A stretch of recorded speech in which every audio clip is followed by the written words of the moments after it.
بسم اللہ الرحمن الرحیم۔ حضرت ابن عمر رضی اللہ عنہ بیان کرتے ہیں، رسول اللہ صلی اللہ علیہ وآلہ وسلم نے فرمایا، بے شک اللہ مومن کو قریب کر لے گا، اس پر اپنا پردہ ڈال دے گا اور اسے چھپا کر فرمائے گا، کیا تم فلاں گناہ پہچانتے ہو؟ کیا تم کو فلاں گناہ یاد ہے؟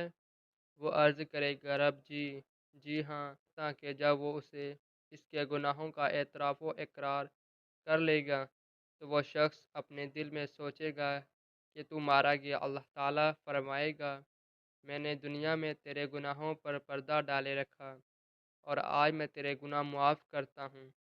اسے اس کی نیکیوں کی کتاب اعمال نامہ دے دی جائے گی، البتہ کفار اور منافقین تو انہیں ساری مخلوق کے سامنے بلایا جائے گا اور کہا جائے گا، یہ وہ لوگ ہیں جنہوں نے اپنے رب پر جھوٹ باندھا تھا، ان لو ظالموں پر اللہ کی لعنت ہو۔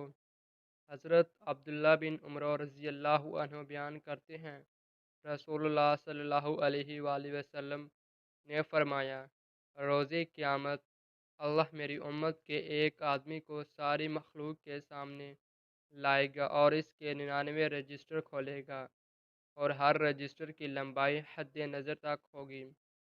پھر اللہ تعالیٰ فرمائے گا، کیا تم ان میں سے کسی چیز کا انکار کرتے ہو؟ کیا تم نے نہ کی ہو یا میرے لکھنے والوں نے، حفاظت کرنے والوں نے تم پر کوئی ظلم کیا ہو؟ وہ عرض کرے گا، رب جی نہیں۔ اللہ فرمائے گا، کیا تیرے پاس کوئی عذر ہے؟